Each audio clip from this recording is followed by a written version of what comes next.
You got locked up. You got arrested.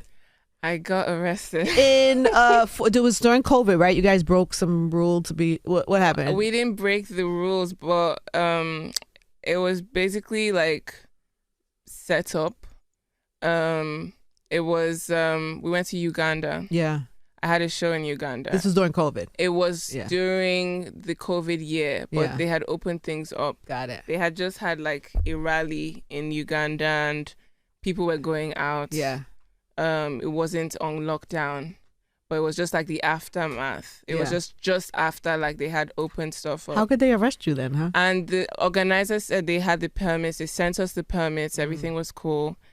And we went there and there's this particular artist. I'm not sure now what his role was, but he was just basically threatening Nigerian artists that they shouldn't, come.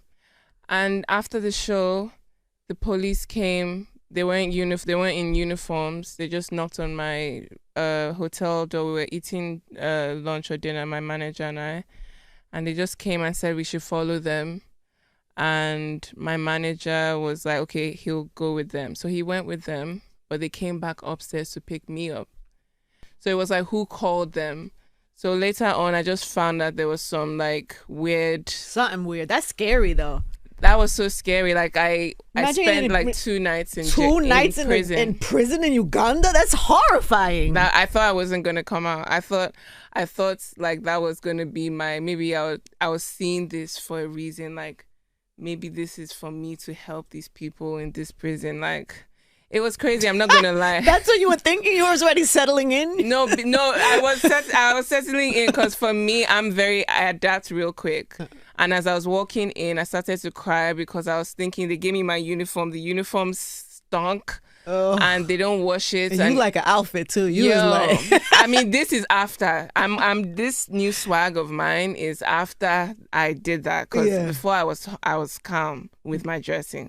After I was like, nah, I'm gonna wear anything I want. So that changed you. That changed how you really want to, did. Yeah. It made me stop caring about so many things because there's so many. All the women in there, they were there for nothing. Oh, my husband and I had a fight. He called the police on me. Oh, my brother didn't want me to inherit the land, so he called the police and he's paying them to keep me in prison. So you were in there building with the women that was inside. Like I mean, it was a small room. It's a room maybe as big as this, and there's nothing. It's a floor with they give you a blanket, they give you tissue, and you're just on the floor. And no you bed? Sleep. No bed. Wow. No, nothing. And you're there 2 days? Yep. Do you know for sure you're going to get out? No, I didn't. I didn't know. I didn't have any ears on ground. Nobody told me anything. Outside people were like free TEMS and free Omale, but, inside I was just hopeful, I was just like waiting. There's no like my phone call. Can I make a call? There's no calls. That's crazy. There's no calls. You can't make a phone call. That's money. Yeah. And it's Uganda in Africa. So it's different. It's different out there. Yeah. So the best thing you can do is, well, I don't know how long I'm going to be here. I might as well make friends. There's always a leader of like, there's always someone in charge of the girls. You try to find the boss while you were inside? They found me because it's a small room, Once I walked in, everybody just turned and looked at me and, everybody was whispering. They don't speak English. Yeah. Like a lot of them don't speak English. So they're just looking at me and I was like, God, what have I done? I can't cry. And I just started winking. Like, I would see people like looking at me like so intensely, and I just started winking. That was your trick. that was my way of adapting. Like that was my way of, wow. You know what? I must show these people I'm confident. Yes. I must show them that actually you're not doing anything to me. Yeah. So I started winking. I was like, hi. I started being extra. Like, hi, hello. yeah, I see you. You.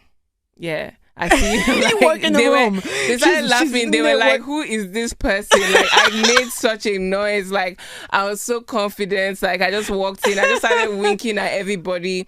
I sat down in my corner And I just started like, people would like point at me, I'll point at them too and wink at them.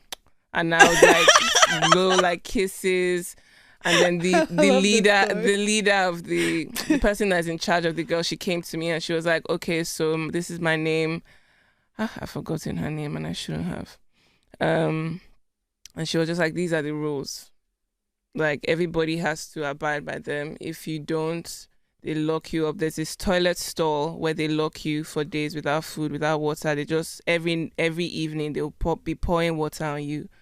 They just lock you in the stall. Like, if you like, you have to kneel down if you're walking. You can't stand up unless you're going to the bathroom. You have to kneel down to talk to any officer, anybody. You must kneel down to speak to them. You cannot speak to them face to face. You have to kneel down. They do a search every morning. You eat only once, and you eat porridge. Oh my God! You eat like porridge, like a rice porridge type thing. I didn't eat in prison. And I was sipping water. I'll pour water like in a cup and sip it. That's what I was doing for 2 days. Like, you must have been when you got. How did you get out? So they came and told you. So you must we have got been out so happy. diplomatic. Like, my manager's dad had to go to Abuja to meet the president. He had to. This is crazy. Like, everybody was calling Uganda. The Ugandan president, he knew about it. It was, and then they just kind of like the day after, 2 days after, they just one day in the evening before they closed, they just said, "Oh yeah, come." And they got you and out. Then I was carrying a child because the women have their babies in prison, obviously, because nobody's good. So their babies. So I was taking care of a child. We were playing, and I was even going to carry the child out because you have playtime.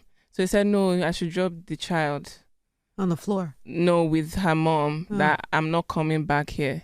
Oh. So I was like, oh, okay, everybody, bye.